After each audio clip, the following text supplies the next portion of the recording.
guys, let's get started. We only have one lecture this week. I canceled Wednesday's lecture. I didn't even cancel it. It's been on syllabus as not happening since the beginning of the semester because so many people leave town, including myself, so it didn't make sense to have lecture.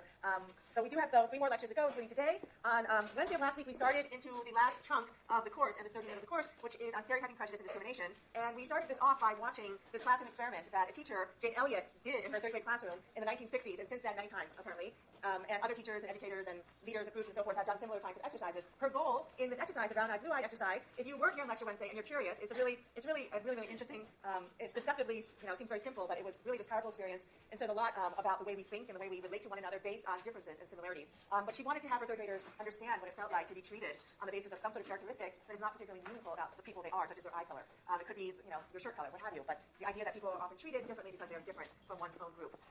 We're going to go much deeper, obviously, today. What I meant to say was that you can Google it, YouTube it. There are many different versions of it, this particular demonstration. And I believe there are even, what's that channel? What is the channel? It's not the Bravo Network, but another one that shows up. Not TLC. What? Well, one of those channels, okay, that's more learning than reality television, like Bravo. But, they've done specials about this. 80, I think it's 80. They have specials about this. They've had these people reunite 20, 30 years later and so forth. So there's a lot of stuff you can Google about this particular experiment. Anyway, okay, let's get a little bit more concrete about some of the terms we're going to be dealing with in these last 3 lectures of the semester. We're going to be talking about stereotypes and what the heck do we mean by stereotypes, and we all sort of know what we think a stereotype is. In a lot of ways, this unit of the course, this final topic in this unit of the course is great for another reason, not only because it's interesting and societally important, but we get to come full circle again. That is, talk a lot about the social cognition things we talked about in the beginning of the semester and tie everything together in a lot of ways. Stereotype, cognitive, beliefs, representation, schema in your minds about a social group. It contains beliefs about the typical characteristics of that group, and those characteristics are thought to be, implicitly or explicitly, thought to be true of most members of the group. So you might have a stereotype about Stanford students. They are all blah, blah, blah, and you sort of see them as being true of all Stanford students. You might have a stereotype about what professors are like. They drink coffee, read books, they're absent-minded, they're always late, they're mean, whatever you think, and you might have that stereotype, those beliefs stored in memory, and you carry it around with you as you do so many other schemas.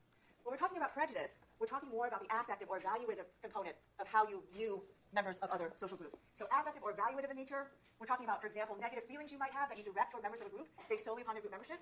So stereotyping is when you impose beliefs that you hold about a certain group and assume them to be true about somebody else based solely on their membership in a group. Here we're talking about feelings you might express toward members of a group just because they're a member of that group. So you might feel things like fear, hostility, disgust, and so forth, things you might express when you're encountering somebody or hearing about members of another group.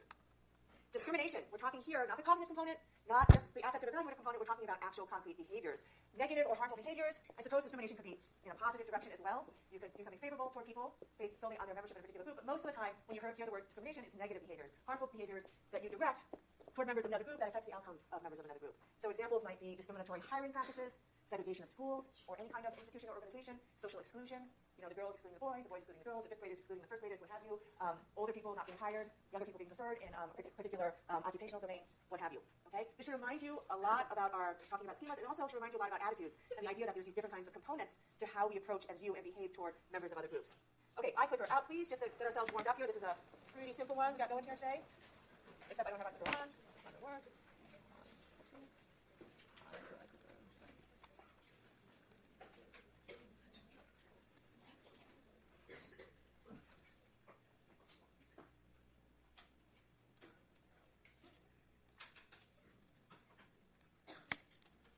Given what we just went over about stereotyping, prejudice, and discrimination, everybody wake up. It seems like a very nice, full lecture hall today. Which of the following is the clearest example of prejudice? The math teacher consistently calls on the boys in the class to answer questions more so than the girls. Danny assumes that a homeless man on the street wants money to buy booze instead of food. Brady is horrified when her friend tells her that the blind lady set her up with has a degree from Stanford. We're not having a little fun here, okay? Okay,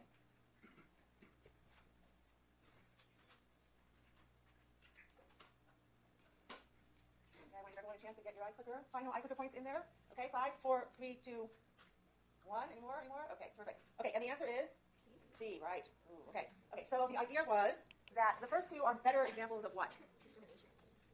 Discrimination in the first case, and B, stereotyping. And what I wanted to just point out and make sure we're all awake is prejudice really has this affective component. She's horrified. I can just imagine this person's face upon learning she got set up with someone from Stanford of all places. Okay, let's move forward. The reason I did want to make a distinction between these different terms, stereotyping, prejudice, and discrimination, even though a lot of times regular people, lay people, social scientists, social psychologists, we often use these terms, particularly stereotyping and prejudice, interchangeably. But the reason why it is important to distinguish between them is because while often they may go hand in hand, they don't necessarily have to go hand in hand. Okay? All of us possess knowledge that, what's up, Peter?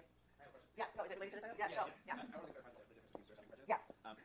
So it was my understanding from that stereotyping has to do with groups in general, but I think what you're saying is part of stereotyping, I think it's part of prejudice because I'm assuming that you, as a member of that group, first I'm assuming you possess those, and then I'm making an affective judgment about it. But so kind of assuming that you are representative of the group you come from, that like the group stereotypes apply to you, that I'm prejudging you. Like I'm judging you on my schema. Too technical. And that's prejudice. Too technical. Okay. Too technical. I mean, I don't know in what context Rudy was making this distinction. I know the literature fairly well, so there's probably some context where this added some phenomena in the intergroup literature.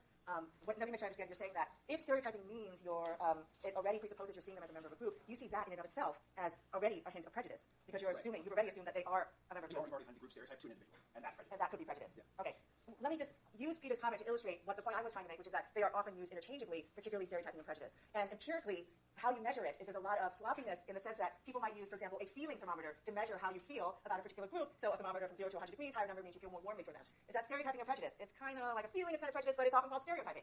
So there's a blurry line at times between stereotyping and prejudice. Nonetheless, it's important to keep them separate, and it's going to become even clearer because if we assume stereotypes are just beliefs, we got a whole bunch of beliefs, okay? But we don't about particular groups, and they aren't all very pretty, okay? I've got beliefs about stereotypes about women, but I sure as heck am not sexist. I'm not prejudiced. I'm not going to discriminate against women to the best of my ability. I'm not prejudiced against women. You have a lot of beliefs stored up in memory, negative ones, cultural stereotypes about particular groups in society, okay? After 9/11, we've got these fuller stereotypes about Muslims. Does that make us all prejudiced against Muslims because we have the knowledge? Not necessarily. Okay, so it does matter to distinguish them. And of course, maybe an even clearer example is that many people out in the world may be holding stereotypes and prejudice, but may not act on that stereotyping and prejudice out of fear of retribution, or because they don't have any control to hurt the outcomes of members of a different group. Okay, so while, as Peter was pointing out, and as you will probably would definitely learn in much further depth if you took Rudy Mendoza's class on stigma and prejudice, now there's a lot of blurriness between these concepts, but still there's reasons to articulate how they could differ from one another. Okay, still talking a little bit about this issue, and there's a reason why I'm doing this. I just want to linger one moment on this notion of social group, because we came up with this term earlier when talking about things like social facilitation, the individuation, when we were talking about group processes. And I made this distinction between social groups and non-social groups or collectives, like an auditorium crowd, a lecture hall crowd, the crowd at this week's game. Who won, by the way? By a lot? Okay, anyway. Okay, there when we were making the distinction between social groups and non-social groups, I talked about social groups being ones where you interact face-to-face with people, like a study group or something like that. I'm not talking about those kind of social groups here. In this section of the course, we're talking about social groups as two or more people, like one's gender group, one's religious group, one's school affiliation, who share some common attribute that is in some way socially meaningful. Whether it's socially meaningful to ourselves, like these are my very, very, very best friends, or socially meaningful in the eyes of others. Oh, those are Stanford students. Oh, those are those sorority girls. What have you. Some sort of socially meaningful attribute that clusters people together. Social groups, like so much in social psychology, exist in the eye of the beholder, meaning I can feel like I'm part of this group, we are the best friend, giggly girls, or whatever, even if other people don't recognize us as a group. Other people can see you as a member of a group, even if you don't feel that way. I feel like an American, an Asian American, but others out there might treat me and see me as a foreigner, an immigrant. Okay, that is a social group in their eyes, and that exists and is meaningful and influences their perceptions and behaviors toward me, even though I don't share that particular social group membership in my eyes. Final thing to just mention about social groups, socially meaningful attributes, they vary across cultures. And a really clear example of this is that here in the U.S., race is such a socially meaningful attribute, whereas in the Middle East, religion is a far greater attribute that divides people into different social groups. And of course, socially meaningful attributes can change over time, even within the same group of people. Okay? I just want us to get a very clear sense of what we're talking about when we're talking about social groups, because stereotyping, prejudice, and discrimination all have at the heart of them seeing people as members of a particular social group rather than seeing them as individuals, as Bob, Kate, Samantha, Jamil, what have you. Okay? Seeing you as an Asian, as a black, as a Stanford graduate, and so forth. Okay. What have social psychologists cared probably the most about in the literature on stereotyping, prejudice, and discrimination? The answer is that they have cared a lot about trying to understand why this happens, why stereotyping, prejudice, and discrimination happens, because of course understanding why it happens sheds light on how you might do things to prevent this kind of strife from happening.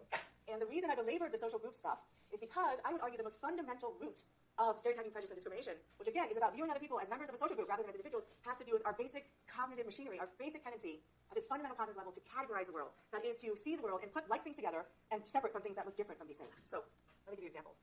Social categorization occurs when people are perceived as members of social groups rather than as unique individuals. We socially categorize people all the time. You walk into this room and you categorize people into boys and girls, glasses wearing people and not glasses wearing people, athletic clothes wearing people, not athletic clothes wearing people. In the same way that we categorize everything out in the world, we do that with people too. So imagine if I put in front of you a table with a mixture of different kinds of apples and different kinds of oranges. I said, categorize these fruits. You would most likely put all the apples into one pile and all the oranges into another pile, because every apple is more similar to every fellow apple than it is to any of the oranges. So too, any of the oranges are more similar to a fellow orange than it is to any apple. Well, in the same way, we categorize women with women, men with men, blacks with blacks, whites with whites, because of wanting to put like things based on some characteristics and socially meaningful attribute. We put like things together and separate them from different things. We try to maximize the similarity within a group and the differences between groups. Okay, this we do all the time. Okay, Netflix. You get on Netflix to choose your movies, right? Everything's categorized into romantic comedies, into horror films, into children's things, into documentaries, foreign films, putting like movies together under a particular categorization scheme. You want to go rent a car, okay? Oh, do you want a sedan? Do you want the souped up, super duper big car? Do you want what? I mean, everything's categorized into different kinds of groups. Like cars are put together, and they're separated from cars that are not similar to them, okay? Doing this categorization, which we do automatically, this is effortless, okay, is functional in many ways, and we know this. This is about schema-driven processing. Boy, thank goodness we can do this, okay? We can fill in the gaps, okay? If I decided that these movies are all, foreign films, I know that there's going to be subtitles on the bottom.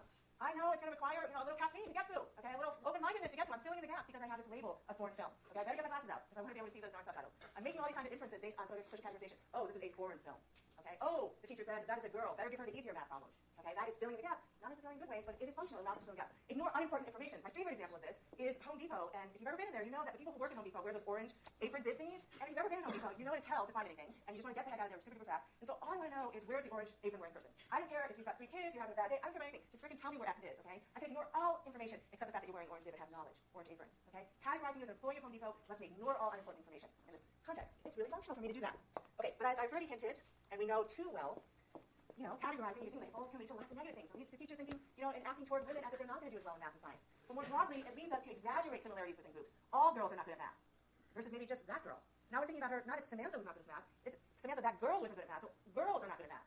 And it leads us to exaggerate differences between groups because, again, what our cognitive machinery does is we like to categorize things so like is with like, and these like things are as different as possible from this other group. So it exaggerates differences. There are gender differences in aggression. Men are more aggressive than women on average, but not as aggressive, not that much more aggressive as we typically think. Okay, it's because of this labeling, this social categorization that leads us to think there are bigger differences than there actually are. Okay? Okay.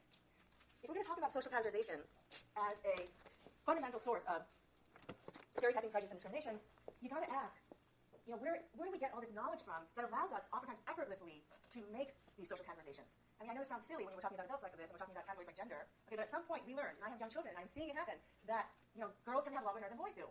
So my daughter will mistakenly say, oh, that must be a boy because she has short hair. Okay? We have picked up this knowledge that girls wear dresses. Okay? Boys usually don't. Okay? We're learning this content for these stereotypes. Okay? Children, babies, little ones. Okay? I'm way past the stage, but it's so adorable. They're like, hey, doggy, doggy, doggy. And they're saying this to all sorts of things that aren't even dogs. Okay? Because they haven't quite learned it yet. They know that it's those little furry things on the ground, but cats are little furry things on the ground too. But they will learn through time. I have no idea how you learn through time that cats are not dogs. I have no idea. But it's not explicit, but you learn over time through examples. You say, oh, okay. Well, I guess the pointier ears, but that doesn't even work. I have no idea how they learn that. But they have to learn it somehow. We all have. We can distinguish between cats and dogs. Okay? So what I'm trying to get at is there's a second source of knowledge, which is learning. Okay? We learn stereotypes. We learn prejudice. We learn to discriminate. We learn it from socialization agents, just as we learn and get self-knowledge from socialization agents that we talk about. Mommy telling you that you're really good at math. Mommy telling you maybe you shouldn't go try out for the swim team. This is information I'm learning about myself. But mommy and teacher, Jane Elliott, in the classroom, she was a socialization agent. She told them that brown-eyed people are smarter than blue-eyed people, blah, blah, blah. She's telling them things. She's teaching them things momentarily in that demonstration. And she was also teaching them the broader point. She's an example of a very powerful socialization agent. Kids, us, we pick up prejudice and stereotypes knowledge from other people. You hear somebody laughing at a joke about some religion you hardly know anything about, well, you've now picked up something about that religion. Okay, not very favorable. Children who grow up in households that see how the division of labor between mommy and daddy looks like, they've picked up something about gender stereotypes. Oh, women do the cooking, men go out and work, okay, in that kind of traditional household. That is what they're learning, okay? Oh, mommy stay at home, daddies go out to work. Or, what? Mommies and daddies both work like crazy, okay? That's what they do. You pick up these things from socialization agents about members of particular groups. We also get a heck of a lot of information about stereotypes unconsciously, unwittingly, okay? Probably against our better judgment and against our will if we have been made aware. We get a lot of information about what different groups in society are like, knowledge from the media out there, news, even news, okay? The news chooses to show certain groups, doing bad things more than other groups. Advertisements, which are meant to sell products, may nonetheless convey messages about what certain groups are like. Several years ago, a long time ago at this point actually, I looked through some magazines of ads and advertisements. These are advertisements for consumer products. But if you look at all these advertisements and you are a baby, a child, or you're an alien from another country, from another universe, or whatever it's called, and you wanted to know what are these human beings like, I hear there are these things called men and women. Okay, what are they like? Hey, let me look through some of the magazines that these human beings look at. And here's what you'd learn about men and women on our planet. Okay, this is an advertisement for Sara Lee bakery products, but it shows it's a woman going to the supermarket. Okay, they didn't think about this. Of course it's going to be a woman going to the supermarket. Okay, and she's getting locked out of her door because, women aren't very handy with cars and things like that. Okay, this is information not just about Sara Lee and how great these products are and yummy they are, but it's also telling this outside observer something about the woman's role. Women, don't work during the day. They jog with their baby strollers. This is about cotton, 100% cotton. That is what the advertisement's about. They're the ones giving baby a bath. Men, on the other hand, this is for some investment blah blah thing. Men, they're very important and they dress like metrosexuals apparently, but they're very serious and they make money. And they are the ones that they will advertise expensive-looking luggage to because men are the ones that are out there changing the world, flying around. They're the ones that need to stay at Spring Hill Suites. They do love their golf. They can't even stop playing when they're on the phone. Now, don't think that men can't cook, okay? But notice what this ad is for. It is for an easy two-step chicken. Okay, then you get the man cooking. If it was like this normal meal, it would be the woman cooking. Meanwhile, you get the woman helping the man because men don't really cook, you see. But men do math really, really well, and they can't stop themselves. They golf, they do math during showers, they just can't stop themselves doing their manly things. Women, when it comes to finances, this is a